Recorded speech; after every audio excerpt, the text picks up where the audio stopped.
Good morning, it's Melanie here. How are you doing? Just got back from free ranging the chickens and the ducks and the turkeys. It's a beautiful day. It's hot. I'm going to have to take the sweater off in a moment. But chores are beginning, and before I do the really boring ones, I always do the fun ones. And one of them today is showing you the birch polypore, Fomitopsis betulina. That is the Latin name. It's always good to remember your Latin names, because I find that when I visit other countries, that is the one cohesive description that everyone agrees on. We all have common names for things. It's important to learn your Latin, okay? I know, but for mushrooms, it's important. So anyway, a birch polypore, it's an amazing beast. Grows on birch trees. There's a photograph right here of it just down below, so you can see what it looked like. I was teaching about it the other day out with my BOW, Becoming an Outdoors Woman team of amazing students. You guys rock, by the way, if you're watching. It has many, many uses. One of them being that out in the field, if you get blisters or cuts, you can peel a layer off and turn it into a Band-Aid. It becomes very adhesive, especially with pressure. So definitely bear that in mind if you don't have your Band-Aids with you. But I personally like to use it for its medicinal benefits. And what I do is I dehydrate it in my dehydrator here on trays. I picked about 4 to 6 birch polypores when I was out there. Cut them immediately into slices, because as they dry, it becomes nigh on impossible to cut them unless you've got a chop saw.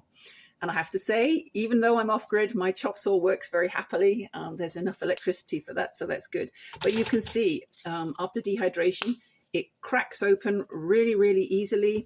And you can either carry it as a very lightweight protein food source, like a mushroom stock cube, so to speak. Or you can grind it down into flour, which is what I did a lot when I was out in the Arctic for the Alone. Not just mushrooms, but lichens too. Another thing I did when I was out on Alone was I found this giant birch polypore, which made me really, really happy. And I cut it into cubes with my silky saw like this. And as you can see, I still have it. I turned it, hang on, there we are, not in the sun. I turned them into dice. So there's a very traditional game in the 1700s called Shut the Gate, and it requires 2 sets of dice and a series of pegs. I'll show you it one day, but it's a wonderful game that we play when we are doing our historical reenacting to remain historically correct. And birch polypore makes awesome dice. This is 2.5, almost 3 years ago.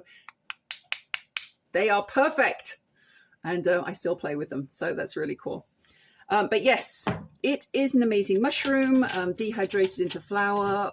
You can make it as a thickener for soups or stews. You can use it as a stock cube and have a mushroom broth. It's very, very good for your immune system. So not only were you using it to eat food, but you will be helping yourself in the process. And there are works out there in laboratory tests where it shows it's also really, really good for killing certain cancer cells. Mushrooms have this incredible ability to do that. And the more that I research, and I'm sure that you start researching too, you'll find out that many, many different mushrooms have that ability. Mushrooms are cool. I know you guys hate eating them. What is it with men and mushrooms? But they're good for you guys, okay? So yes, birch polypore, it's got lots of uses, whether it's a Band-Aid, immunity booster.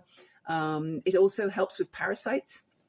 Our very famous friend, Mr. Otzi, was found with birch polypore. Some people believe it was used as a strop for his blades, which you can do, but others understand that also it could have been used to kill parasites. It's a very good cleanser of the intestines. If you find it in the woods, harvest responsibly, leave some behind for other people. Don't kill the tree. And make sure 100% it is what you've got in your hands before you harvest it. So this thing grows on birch trees. It's quite easy. I would say it's a beginner's mushroom. So don't be scared.